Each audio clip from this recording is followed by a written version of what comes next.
ఈరోజే ధనుర్మాస బుధవారం. మరి ఎంతో విశేషమైన ఈరోజు ఈ కథను వింటే చాలు ఆ వినాయకుడి సంపూర్ణ అనుగ్రహం లభిస్తుంది. ప్రతి పనిలోనూ మీదే విజయం కలుగుతుంది. మరి ఆ కథ ఏంటో ఇప్పుడు తెలుసుకుందాం. పూర్వం ఒక అందమైన ఆశ్రమం ఉండేది. అందులో ఒక గురువు మరియు కొంతమంది శిష్యులు ఉండేవారు. ఆ గురువు గొప్ప తపశ్శక్తి సంపన్నుడు, చాలా గొప్పవాడు. ఆ గురువు వద్ద శిష్యుడిగా చేరడానికి చాలా మంది వచ్చేవారు. అలా వచ్చిన వారిలో కొంతమందిని గురువుగారు నేరుగా ఆశ్రమంలోకి చేర్చుకునేవారు. మరికొంతమందిని మాత్రం మీరు ఒకరోజు రాత్రి శ్మశానంలో గడిపిరండి, అప్పుడే మిమ్మల్ని ఆశ్రమంలోకి చేర్చుకుంటాను అని చెప్పేవారు. ఇలా కాలం గడుస్తూ ఉంది. ఒకరోజు ఒక వ్యక్తి ఆశ్రమంలోకి వచ్చి ఇలా పలికాడు, గురువుగారు, మీరు నన్ను శిష్యుడిగా చేర్చుకోండి అని అడగ్గా గురువు ఇలా పలుకుతాడు, నువ్వు నా శిష్యుడిగా ఉండాలి అంటే ఒకరోజు పూర్తిగా శ్మశానంలోనే గడపాలి.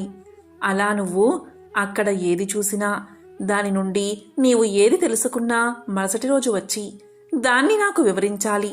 ఇలా చేస్తేనే నేను నిన్ను నా ఆశ్రమంలో చేర్చుకుంటాను అని సమాధానం చెప్తారు. అది విన్న ఆ వ్యక్తి ఆశ్చర్యపోయి ఇలా అంటాడు, గురువుగారు, మధ్యాహ్నమైతే పర్వాలేదు, కానీ రాత్రి సమయంలో శ్మశానంలో ఉండడం మంచిది కాదు కదా అని పలకగా, గురువు ఎందుకు మంచిది కాదు, రాత్రి అక్కడ ఏం జరుగుతుంది అని ప్రశ్నిస్తాడు. దానికి ఆ వ్యక్తి, గురువుగారు, రాత్రి సమయంలో శ్మశానంలో భూత ప్రేతాలు ఉంటాయి, అవి నన్ను ఏమైనా చేయవచ్చు అని అంటాడు.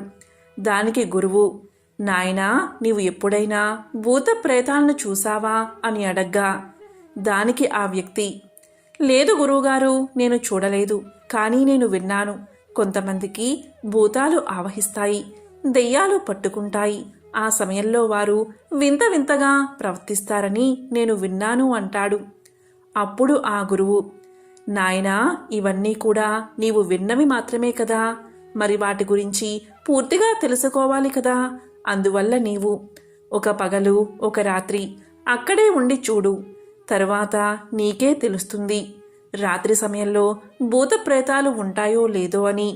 ఒకవేళ నీకు ఆ భూతాలే కనబడితే వాటినే అడిగి వాటి వివరాలు తెలుసుకో. ఎలా ఉంటాయి, ఏమి తింటాయి అనేది తెలుసుకో.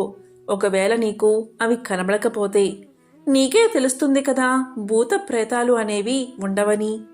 నీవు మాత్రం భయపడకు, అక్కడ ఏం జరిగినా మరుసటి రోజు వచ్చి చెప్పు. నీ ప్రాణాలకు మాత్రం ఏ హాని జరగదు, ధైర్యంగా వెళ్ళు నాయనా అంటాడు గురువు. అప్పుడు ఆ వ్యక్తి, సరే గురువుగారు, మీరు చెప్పినట్లుగాని ఒకరోజు పగలు రాత్రి శ్మశానంలో గడుపుతాను అంటాడు. దానికి గురువుగారు, సరే నాయనా, ఈరోజు రాత్రి ఇక్కడే ఉండి రేపు ఉదయాన్నే శ్మశానానికి బయలుదేరు అంటాడు. ఆ మరుసటి రోజు ఉదయాన్నే ఆ వ్యక్తి గురువు వద్ద ఆశీర్వాదం తీసుకుని శ్మశానానికి చేరుకుంటాడు. అలా ఆ వ్యక్తి ఒకరోజు మొత్తం అక్కడే గడిపి మరుసటి రోజు ఆశ్రమానికి చేరుకుంటాడు. అప్పుడు ఆ గురువు అతన్ని చూసి ఒక నవ్వు నవ్వి, నీవు పూర్తిగా ఒకరోజు మొత్తం శ్మశానంలో గడిపావు కదా, నీవు ఏం చూశావు, దాన్నించి నీవు ఏం నేర్చుకున్నావు, ఏం తెలుసుకున్నావో నీవు నాకు చెప్పు అంటాడు. అప్పుడు ఆ శిష్యుడు ఇలా వివరిస్తాడు, గురువుగారు, నేను పొద్దున్నే అక్కడికి చేరుకున్నాను. నేను వెళ్ళిన కొద్దిసేపటికే కొంతమంది ఒక శవాన్ని మోసుకు వస్తున్నారు. కొంతమంది మాత్రమే ఉన్నారు. వారిలో కొంతమంది ఏడుస్తున్నారు. మరికొంతమంది, ఇతను చాలా అదృష్టవంతుడు, ఇతనికి మంచి చావు వచ్చింది, బతికి ఉన్నప్పుడు చాలా మంచి పనులు చేశాడు అని అనుకుంటున్నారు. తరువాత శవాన్ని చితిపై ఉంచి కుమారుడు చితిని అంటించి కొద్దిసేపు అక్కడే ఉన్నారు. అలా కొద్దిసేపటి తర్వాత కొడుకుతో సహా ఒక్కొక్కరు అక్కడి నుంచి అందరూ వెళ్ళిపోయారు. ఆ తరువాత కొద్దిసేపటికి 2 శవయాత్రలు వచ్చాయి. అందులో ఒక శవం ధనవంతుడిది. శవాన్ని అందంగా ముస్తాబు చేసి తీసుకువచ్చారు. దాని వెనుకాల చాలామంది వచ్చారు. మరొకటి పేదవాడిది. ఆ శవాన్ని సాదాసీదాగా తీసుకువచ్చారు. ఆ శవయాత్రలో చాలా తక్కువ మంది మాత్రమే ఉన్నారు. ధనవంతుడి చితిని గంధపు చెక్కలతో పేర్చారు. ఇక పేదవాడి చితిని సాదా కర్రలతో పేర్చారు. ముందుగా ధనవంతుడి చితికి నిప్పు అంటించారు. తరువాత పేదవాడి చితిని కాల్చారు. ఆ చితులు కాలుతున్నాయి. ఆ తరువాత అందరూ అక్కడి నుంచి వెళ్ళిపోయారు. కానీ నేను మాత్రం అక్కడే ఉండి 2 కాలుతున్న చితులను దీర్ఘంగా చూస్తున్నాను అని పలకగా గురువుగారు ఇలా అన్నారు. నాయనా, మరి వాటిని చూసి నీవు ఏం తెలుసుకున్నావు అని అడగ్గా అప్పుడు ఆ వ్యక్తి, గురువుగారు, 2 చితులు సమానంగానే ఉన్నాయి. ఇద్దరి శరీరాలు ఒకే రకంగా కాలుతున్నాయి. ఆ తరువాత కొద్దిసేపటికి 2 పూర్తిగా కాలిపోయాయి. అలా కాలిన తర్వాత మిగిలిన ఇద్దరి బూడిద కూడా ఒకే రకంగా ఉంది. అందులో ఏ తేడానూ లేదు. ఆ తరువాత కొద్దిసేపటికి ఒక స్త్రీ యొక్క శవాన్ని తీసుకువచ్చారు. ఆ స్త్రీ యొక్క భర్త ఎంతగానో బాధపడుతున్నాడు. అక్కడకు వచ్చిన వారందరూ చాలా దుఃఖిస్తున్నారు. అందరూ కూడా ఆ స్త్రీ యొక్క భర్తను ఓదార్స్తున్నారు. అందులో కొంతమంది జ్ఞానవంతులు కూడా ఉన్నారు. వారు ఇలా అంటున్నారు, అందరూ కూడా ఏదో ఒక రోజు ఇక్కడకు రావాల్సిందే. జీవితాన్ని ధర్మబద్ధంగా పరోపకారంగా జీవించాలి. ఎవరికి ఎప్పుడూ ఏ కష్టమూ కలిగించకూడదు. ధనంపై వ్యామోహం పెంచుకోకూడదు. అంతిమంగా అందరూ శ్మశానంలోకి రావాల్సిందే అంటూ అందరూ అక్కడి నుంచి వెళ్ళిపోయారు. ఆ తరువాత ఎవరూ రాలేదు. నేను రాత్రి మొత్తం అక్కడే ఉండి మరుసటి రోజు మీ ముందుకు వచ్చాను అన్నాడు ఆ వ్యక్తి. అప్పుడు గురువు, నాయనా, మరి నీకు అక్కడ భూతప్రేతాలు, దెయ్యాలు లాంటివి ఏమైనా కనిపించాయా అని అడగ్గా ఆ వ్యక్తి, లేదు గురువుగారు, నాకైతే ఏ భూత ప్రేతాలు కనబడలేదు. రాత్రి మొత్తం నాలో నేనే భయపడ్డాను. అక్కడి ఆకుల చప్పుడుకు భయపడ్డాను. జంతువులు చేసే శబ్దాలకు, నక్కల అరుపులకు భయపడ్డాను. కానీ వేరే ఏ భూత ప్రేతాలు నాకు కనబడలేదు అని సమాధానం చెప్పాడు. దాంతో గురువుగారు ఆ వ్యక్తితో, ఈరోజు నీవు ఆశ్రమంలోనే విశ్రాంతి తీసుకుని మళ్ళీ రేపు ఉదయాన్నే శ్మశానానికి వెళ్ళు. ఒక పగలు ఒక రాత్రి అక్కడే గడిపిరా అని పలుకుతాడు. అప్పుడు ఆ వ్యక్తి, గురువుగారు, మీరు ఏం మాట్లాడుతున్నారు? మీరు చెప్పారనే కదా ఒకరోజు మొత్తం శ్మశానంలో గడిపి వచ్చాను. నాకు ఎంత కష్టంగా ఉందో నాకే తెలుసు. నేను మళ్ళీ అక్కడకు వెళ్ళను అనగా అప్పుడు గురువు, నాయనా, ఏదైతే అతి ముఖ్యమైన విషయాన్ని నీవు తెలుసుకోవాలో దాన్ని నీవు ఇంకా తెలుసుకోలేదు. మళ్ళీ ఒకరోజు అక్కడే ఉండు. ఈసారి నీకు అది తప్పకుండా తెలుస్తుంది అని పలుకుతాడు. అప్పుడు ఆ వ్యక్తి సరే అని చెప్పి ఆ రోజు ఆశ్రమంలోనే విశ్రాంతి తీసుకుని మరుసటి రోజు ఉదయాన్నే గురువుగారి పాదాలకు నమస్కారం చేసి శ్మశానానికి చేరుకుంటాడు. అలా ఆ వ్యక్తి పూర్తిగా ఒకరోజు మొత్తం శ్మశానంలో గడిపి మరుసటి రోజు గురువుగారి ఎదురుగా వచ్చి నిల్చుంటాడు. అలా నిల్చున్న ఆ వ్యక్తి కళ్ళల్లో ఏదో తెలుసుకున్నాను అనే ఆనందం గురువుగారికి కనబడుతుంది. అప్పుడు గురువు ఇలా అంటాడు, నాయనా, దాన్ని పూర్తిగా తెలుసుకున్నావా లేదా అని అడగ్గా ఆ వ్యక్తి ఇలా అంటాడు, గురువుగారు, తెలుసుకున్నాను అని పలగ్గా గురువు, నాయనా, ఏం తెలుసుకున్నావో చెప్పు అంటాడు. అప్పుడు ఆ వ్యక్తి నిర్మలమైన మనసుతో ఇలా అంటాడు, గురువుగారు, సాయంత్రం సమయంలో నన్ను పాడి మీద పడుకోబెట్టుకుని శ్మశానానికి తీసుకువస్తున్నారు. ఒక 15 మంది నడుస్తున్నారు. నన్ను 4 సమానంగా భుజాలపై మోస్తున్నారు. నా తండ్రి నా ముందు నడుస్తున్నాడు. కొంతమంది నాపై పూలు చల్లుతున్నారు. కొంతమంది బంధువులు నా వెనుకాలే నడుస్తున్నారు. అందరూ చాలా దుఃఖిస్తున్నారు. అందరికంటే నా తండ్రి, నా తమ్ముడే ఎక్కువగా దుఃఖిస్తున్నారు. అంతమందిలో కొందరు ఎంతో దుఃఖిస్తున్నట్టుగా నటిస్తున్నారు. కొంతమంది మా నాన్నను ఓదార్చుతున్నారు. దూరంగా నిల్చున్న నా తమ్ముడు ఎంతో దుఃఖిస్తున్నాడు. కొంతమంది నా తమ్ముడి వద్దకు వెళ్ళి, నాయనా, ఇక నీవే ఈ ఆస్తి మొత్తానికి ఏకైక వారసుడివి అని చెప్తున్నారు. మరికొంతమంది, అయ్యో, ఇలా జరిగి ఉండకూడదు, చాలా చిన్న వయసులోనే మరణించాడు, ఇంకా అతని జీవితంలో ఏమీ అనుభవించలేదు అని అనుకుంటున్నారు. ఆ తర్వాత నాకు అన్ని రకాలుగా చేయవలసిన క్రియలన్నీ చేశారు. ఇవన్నీ కూడా నేను పాడి మీద పడుకుని చూస్తూనే ఉన్నాను. నేను ఆ పాడి మీద నుంచి లేవడానికి చాలా ప్రయత్నించాను, కానీ లేవలేకపోయాను.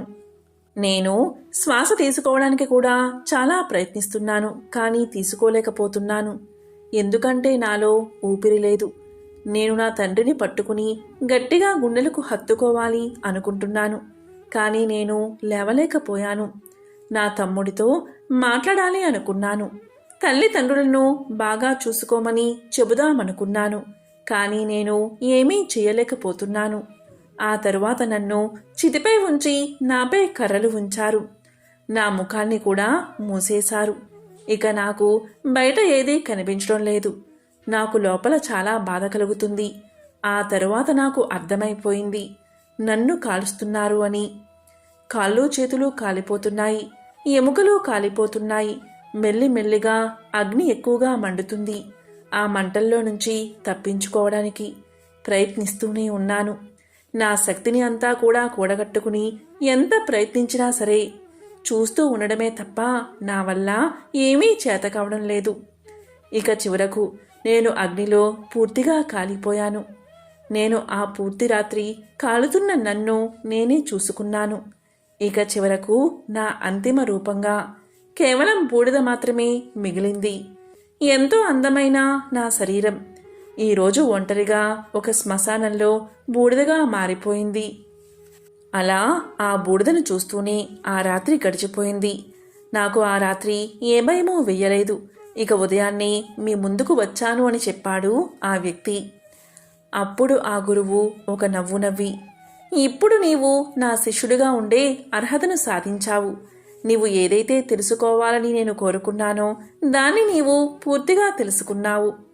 అయినా ఒకటి మాత్రం జీవితంలో బాగా గుర్తుపెట్టుకో, జీవితంలో ఏదీ శాశ్వతం కాదు, చివరకు ఏదీ మిగలదు అని నీవు తెలుసుకున్నావు.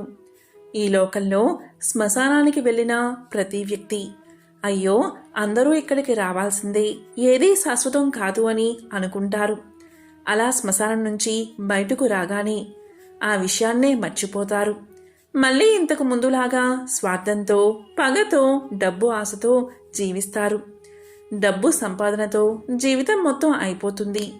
వాటిని అనుభవించే కాలం మాత్రం ఆ మానవుడికి ఉండదు. తరువాత వాళ్ళ కుమారుడికి ఆ ధనం సంపాదన విలువ తెలియక భోగాలకు అలవాటు పడి చివరకు నాశనమవుతాడు. అలా శ్మశానం నుంచి బయటకు రాగానే వారిలో ఎటువంటి మార్పు ఉండదు. చెడు పనులే చేస్తారు, అధర్మంగానే ఉంటారు, ధనం కోసం ఎన్నో తప్పుడు పనులు చేస్తారు. కానీ శ్మశానంలోకి వెళ్ళగానే అన్నీ మర్చిపోయి ఎంతో ధర్మాత్ముల్లాగా నీతి వాక్యాలు మాట్లాడతారు. కాబట్టి నాయనా, నీవు మొదటిసారి శ్మశానానికి వెళ్ళినప్పుడు నీవు కూడా అలాగే ఉన్నావు. కానీ నీవు రెండవసారి వెళ్ళినప్పుడు మాత్రం మనసుతో నీ జీవితాన్ని నీవే చూసుకున్నావు. మనం అనుభవించే అన్ని సుఖాలు, దుఃఖాలు ఏవీ కూడా శాశ్వతం కావు అని నీవు తెలుసుకున్నావు. ప్రతి మానవుడు కూడా ఇది మాత్రమే తెలుసుకోవాలి. ఎవరి జీవితమైనా మంచి చెడు అనే మాటలతోనే ముగుస్తుంది. అందుకే నీవు వీటి మీద ఆశలు పెంచుకోకుండా ధర్మబద్ధంగా జీవితాన్ని గడుపు అని తెలియచేశాడు గురువు. అతన్ని తన శిష్యుడుగా చేసుకున్నాడు. ఎంతో పవిత్రమైన, విశేషమైన ఈ కథను ఈరోజు వింటే చాలు. జన్మల పాపాలు తొలగి కోటి జన్మల పుణ్యం వస్తుంది. అత్రి మహర్షి బ్రహ్మ మానస పుత్రుడు. అత్రి మహర్షికి అనసూయ యందు బ్రహ్మ శివ కేశవాంశలతో చంద్రుడు, దుర్వాసుడు, దత్తాత్రేయుడు అనే ముగ్గురు కుమారులు జన్మించారు. చంద్రుడు బ్రహ్మాంశతో జన్మించాడు. చిన్నతనంలోనే చంద్రుడు దీక్షతో బ్రహ్మ గురించి తపస్సు చేశాడు. ఆ తపస్సుకు మెచ్చిన బ్రహ్మ చంద్రుణ్ణి లతలకు, వృక్షాలకు, ఔషధాలకు, నక్షత్రాలకు అధిపతిని చేశాడు. తరువాత చంద్రుడు రాజసూయ యాగం చేసి దక్షపుత్రికలను 27 మందిని వివాహం చేసుకున్నాడు. ఆ వయస్సులోనే చంద్రుడు దేవగురువైన బృహస్పతి దగ్గరకు శాస్త్ర జ్ఞానం కోసం విద్యాభ్యాసానికి వెళ్ళాడు. గురువును, గురుపత్నిని సేవిస్తూ చదువు సాధిస్తున్నాడు. ఒకనాడు గురువైన బృహస్పతి ఇంద్రుడి రాజధాని అయిన అమరావతికి యజ్ఞం చేయడానికి వెళ్ళాడు. బృహస్పతి భార్య తారకు అందగాడైన చంద్రుడిపై మోహం కలిగింది. ఆమె కవ్వింపు చర్యలకు యువకుడైన చంద్రుడు ఆకర్షితుడు అయ్యాడు. గురుపత్ని అని కూడా మరచిపోయి తార విలాసాలకు లొంగిపోయి ఆమెను ప్రియురాలుగా చేసుకున్నాడు. బృహస్పతికి భయపడి ఆమెను లేవదీసుకుని దూరంగా పారిపోయాడు. ఎవ్వరు చెప్పినా చంద్రుడు తారను వదిలిపెట్టలేదు. ఈ కారణంగా చంద్రుడికి బృహస్పతికి మధ్య శత్రుత్వం మొదలైనది. రాక్షసుల గురువైన శుక్రాచార్యునకు దేవతల గురువైన బృహస్పతితో సహజంగానే విరోధముంది. అందువల్ల శుక్రాచార్యులు రాక్షస వీరులు కలిసి చంద్రుడి పక్షం చేరి బృహస్పతిని ఎదిరించారు. దేవేంద్రుడు దేవతలతో కలిసి బృహస్పతికి అండగా నిలిచాడు. తార విషయంగా రెండు వర్గాల మధ్య పెద్ద యుద్ధమే జరిగింది. రెండు పక్షాలలో చాలామంది మరణించారు. బృహస్పతి తండ్రి అయిన అంగీరసుడు ఈ సమస్యను ఎలా అయినా పరిష్కరించమని బ్రహ్మదేవుణ్ణి శరణు వేడుకున్నాడు. అప్పుడు బ్రహ్మదేవుడు వచ్చి చంద్రుణ్ణి మందలించి తారను బృహస్పతికి అప్పగించాడు. అప్పుడు బృహస్పతి తారతో ఇలా అన్నాడు: ఓ అపవిత్రురాలా, సిగ్గులేక వేసేలాగా అధర్మంగా ఆ చంద్రుడి వల్ల గర్భాన్ని తెచ్చుకున్నావు. ఆ గర్భం దించుకో అన్నాడు. అయినా తార వినకుండా చక్కటి బంగారు రంగుగల అందమైన బాలుణ్ణి ప్రసవించింది. ఆ శిశువు దివ్య తేజో విలాసుడై మోహనాకారంతో ఉన్నాడు. ఆ బాలుణ్ణి చూసిన తర్వాత బృహస్పతి, చంద్రుడు ఆ బిడ్డ నాది అంటే నాదని వాదులాడుకున్నారు. తగువు తీర్చడానికి వచ్చిన దేవతలు, మునులు ఈ విషయం తల్లి మాత్రమే చెప్పగలదని నిర్ణయించారు. అప్పుడు బ్రహ్మదేవుడు తారను ఒంటరిగా పిలిచి ఆ బాలుడి తండ్రి ఎవరో చెప్పమన్నాడు. దానికి తార సిగ్గుపడుతూ ఆ బాలుడు తనకు చంద్రుడి వల్ల పుట్టాడని తెలియచేసింది. అప్పుడు బ్రహ్మ ఆ బాలుడికి బుధుడు అని నామకరణం చేసి చంద్రుడికి అప్పగించాడు. కుమారుణ్ణి తన ఇంటికి తెచ్చుకున్న చంద్రుడి ఆనందానికి హద్దులు లేవు. ఆ బాలుణ్ణి తన భార్య అయిన రోహిణి చేతిలో పెట్టాడు. రోహిణి బుధుణ్ణి చాలా ప్రేమగా పెంచింది. బుధుడు చిన్నతనం నుంచి బుద్ధిమంతుడు అనే పేరు తెచ్చుకున్నాడు. పెరిగి పెద్దవాడై తపస్సు చేసి అధిక తేజోమూర్తి అయి గ్రహమండలంలో చోటు సంపాదించుకున్నాడు. సూర్య భగవానుడికి విశ్వకర్మ కుమార్తె సంజ్ఞ వల్ల వైవస్వతుడు జన్మించాడు. ఆయన 7వ మనువుగా ప్రసిద్ధుడు. వైవస్వత మనువుకి 9 కొడుకులు. వారు వివిధ భూమండలాలకు పరిపాలకులుగా నియమితులయ్యారు. వైవస్వతుడు మరలా భాగ్యవంతుడైన ఇంకొక పుత్ర సంతానం కోసం పుత్ర కామేష్టి యాగం చేశాడు. యాగం చేసేటప్పుడు మనువు భార్య రోతను ఆశ్రయించి కూతురు పుట్టేటట్లు చేయమని కోరి వ్రతాన్ని ఆచరించింది. హోత యజ్ఞకుండాన్ని సమీపించి కూతురు కలుగుగాక అని చెప్పి హవిస్సును సమర్పించాడు. హోత చేసిన ఈ చర్య వల్ల పుత్రునకు బదులుగా ఒక పుత్రిక జన్మించింది. ఆమె ఇలా: కొడుకు కావాలని యజ్ఞం చేస్తే కూతురు ఎందుకు పుట్టిందో తెలుసుకోవాలని మనువు వశిష్ఠుడి వద్దకు వెళ్లి అడిగాడు. వశిష్ఠుడు దివ్య దృష్టితో జరిగింది తెలుసుకున్నాడు. అప్పుడు వశిష్ఠుడు ఇలా చెప్పాడు: రాజా, హోత చేసిన తప్పు వల్ల ఇలా జరిగింది. అయినా నువ్వు విచారించకు, నేను పరిష్కారాన్ని ఆలోచిస్తాను అన్నాడు వశిష్ఠుడు. పూజ్యుడైన వశిష్ఠుడు మనువు కూతురు మగతనం కోసం ఏకాగ్ర చిత్తంతో శ్రీహరిని ప్రార్థించాడు. శ్రీహరి మెచ్చి ముని కోరిన వరాన్ని అనుగ్రహించాడు. ఆ కారణంగా ఇలా మగవాడిగా మారి సుద్యుమ్నుడు అనే పేరుతో పెరుగుతూ ఉంది. ఆ సుద్యుమ్నుడు రాజ్యాన్ని పరిపాలిస్తూ ఒకరోజు తన మంత్రులతో కలిసి కారడవికి వేటకు బయలుదేరాడు. క్రూర జంతువులు వేటాడుతూ ఉత్తర దిక్కుగా వెళ్లి మేరుపర్వతం దగ్గరున్న కుమారవనం చేరాడు సుద్యుమ్నుడు. ఆ కుమారవనంలో పార్వతీ పరమేశ్వరులు ఏకాంతంగా విహరిస్తూ ఉంటారు. ఆ వనంలో కాలు పెట్టగానే రాజు వెంట వచ్చిన వారందరూ స్త్రీలుగా మారిపోయారు. ఎందుకు అంటే పూర్వం శివుణ్ణి దర్శించాలి అనే కోరికతో కొందరు మునులు ఆ అడవిలో తిరుగుతూ కుమారవనంలోకి ప్రవేశించారు. ఆ సమయంలో శివుని ఒడిలో ఉన్న పార్వతీదేవి మునుల్ని చూసి సిగ్గుతో లేచి కూర్చుంది. దూరం నుంచి గమనించిన మునులు శివదర్శనానికి సరైన సమయం కాదని తలచి బదరికా వనానికి వెళ్లిపోయారు. తరువాత భగవంతుడైన పరమేశ్వరుడు తన ప్రియసఖి వేడుక కోసం ఈ కుమారవనంలోకి ఎవరు ప్రవేశించినా స్త్రీలుగా మారిపోవుగాక అని పలికాడు. ఆ కారణంగాని సుద్యుమ్నుడు తిరిగి స్త్రీగా మారిపోయాడు. ఈ విధంగా రాజకాంత అయిన సుద్యుమ్నుడు తాను స్త్రీ విలాసాలు కనపరుస్తూ తన చెలికత్తెలతో కలిసి దైవవశాత్తు చంద్రుడి కొడుకైన బుధుడి ఆశ్రమాన్ని చేరి అక్కడ విహరించసాగింది. రాజకుమార్తె చంద్రుడి కొడుకును చూసింది. బుధుడు కూడా ఆమెను చూశాడు. ఆమె తన అందంతో శృంగార చేష్టలతో బుధుణ్ణి ఆకర్షించి వలచి వలపించి పరిణయం చేసుకుంది. ఆ బుధ ఇలా దంపతులకు పురూరవుడు జన్మించాడు. పురూరవుడు అందచందాలలో మన్మధుడికి జయంతుడికి సాటైనవాడు. ధైర్యవంతుడు, దానశీలి, సప్తద్వీపాలను తన అధీనంలో ఉంచుకుని ఆదర్శప్రాయంగా పరిపాలిస్తున్నాడు. ఊర్వశి ఒక అప్సర కన్య, ఇంద్రసభలో నర్తకి. ఒకసారి నారదుని ద్వారా పురూరవుని సౌందర్యం గురించి ఊర్వశి విన్నది. కొన్నాళ్ల తర్వాత ఊర్వశి శాపవశాత్తు భూలోకానికి రావాల్సి వచ్చింది. పురూరవుడు ఉద్యానవనంలో విహరిస్తూ ఒకచోట సేద తీర్చుకుంటున్నాడు. ఆ సమయంలో ఊర్వశి చెలికత్తెలతో అక్కడికి వచ్చి పురూరవుణ్ణి చూసింది. అతని అందానికి ముగ్ధురాలై తన్ని తాను మైమరిచి అలా చూస్తూ ఉండిపోయింది. అప్పుడు ఆమెను చూసిన పురూరవుడు ఆశ్చర్యంతో, సుందరి, ఎవరు నీవు? దేవకన్యలాగా ఉన్నావు. ఇక్కడికి ఎలా వచ్చావు అని అడిగాడు. దానికి ఆమె, రాజా, నా పేరు ఊర్వశి. నేను ఒక దేవకాంతను. ఒక అనివార్య కారణం వల్ల కొన్నాళ్ళు ఈ భూలోకంలో ఉండాల్సి ఉంది.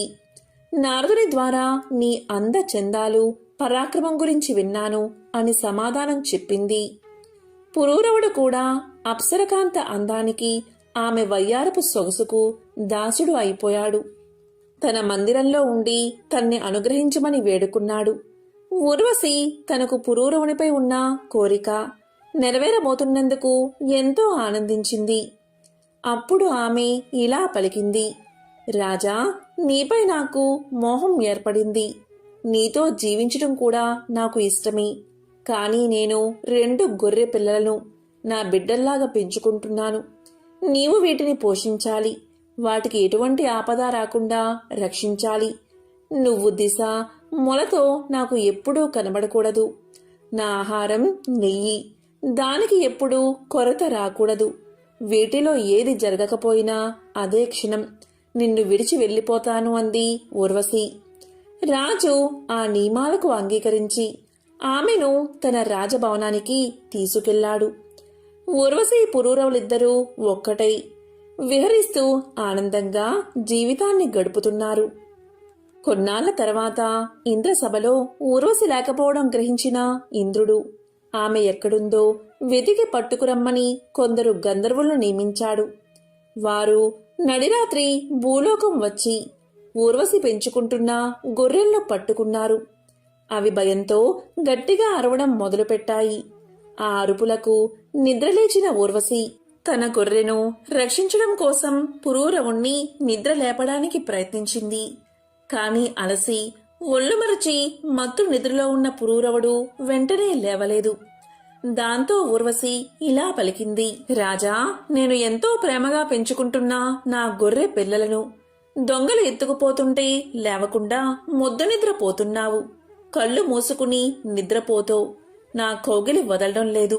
నీతో స్నేహం చేసి నేను అనాథను అయ్యాను అంటూ నోటికి వచ్చినట్లు తిట్టసాగింది.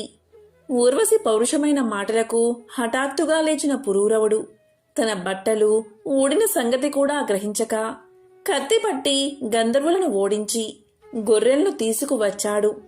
అప్పుడు ఊర్వశి దిశబలతో ఉన్న పురూరవుణ్ణి చూసి ఇలా పలికింది, రాజా, నువ్వు నా నిబంధనలు పాటించకుండా దిశ మొలతో కనబడ్డావు. తక్షణం నిన్ను వదిలి వెళ్తున్నాను అని చెప్పి స్వర్గానికి తిరిగి వెళ్ళిపోయింది. ఊర్వశి కనిపించకపోవడంతో పురూరవుడు రాజ్యపాలన వదిలిపెట్టి పిచ్చివాడిలాగా తిరగడం మొదలుపెట్టాడు. తిరుగుతూ చివరకు కురుక్షేత్రాన్ని చేరుకున్నాడు. అక్కడ చెలికత్తెలతో కలిసి సరస్వతీ నదీ తీరంలో చెలికత్తెలతో కలిసి ఉన్న ఊర్వశిని చూశాడు. వెంటనే ఆమెను గట్టిగా కౌగలించుకుని నన్ను మరచి ఎక్కడికి వెళ్ళిపోయావు అంటూ విలపించసాగాడు. అతని దుస్థితి చూసి జాలిపడిన ఊర్వశి ఆ రాత్రి పురూరవుడితో గడిపింది. మరునాడు ఉదయం నిద్ర లేచాక రాజుతో ఇలా పలికింది. నీ అనురాగ ఫలితంగా నేను గర్భవతిని అయ్యాను. నువ్వు మహారాజువి. రాజ్యపాలన నీ ధర్మం. సంవత్సరం తర్వాత నేను వచ్చి నీ బిడ్డను నీకు తెచ్చి ఇస్తాను. గంధర్వులను ప్రార్థించు, వారు నిన్ను కరుణిస్తారు అని నచ్చ చెప్పి వెళ్ళిపోయింది ఊర్వశి. దీంతో రాజు సంతృప్తిగా రాజధానికి వెళ్ళిపోయాడు. పురూరవుడు గంధర్వులను మనస్ఫూర్తిగా ప్రార్థించాడు. ఇక సంవత్సరం కాగానే ఊర్వశికి ఒక పుత్రుడు జన్మించాడు. గంధర్వులు పురూరవుని వద్దకు వచ్చి తనను ఊర్వశిని విడదీసినందుకు క్షమించమని కోరారు. ప్రతిఫలంగా వారు ఒక అగ్ని కుండకును ఇచ్చి యజ్ఞం చెయ్యమన్నారు. యజ్ఞఫలంగా ఊర్వశితో పాటు తన కుమారుడు లభిస్తారని దీవించారు. పురూరవుడు ఆ విధంగానే చేశాడు. వేదోక్తంగా యజ్ఞం నిర్వర్తించాడు. దాని ఫలితంగా ఊర్వశిని తన కుమారుణ్ణి పొందాడు. ఊర్వశితో అన్ని లోకాల్లో విహరిస్తూ ప్రజారంజకంగా రాజ్యపాలన సాగించాడు. ఊర్వశి ద్వారా ఇంకొక 5 కుమారులను పొందాడు. పురూరవుని కుమారులు ఆయువు, ధీమంతుడు, అమానసుడు, విశ్వావసుడు, శతాయువు, చిరాయు ద్వారా చంద్రవంశం వృద్ధి చెందింది. ఇదే బుధుడి పుట్టుక. అలాగే బుధుడి వంశానికి అంటే చంద్రవంశానికి సంబంధించిన విశేషమైన కథ. ఓం నమో నారాయణాయ. ఓం నమః శివాయ.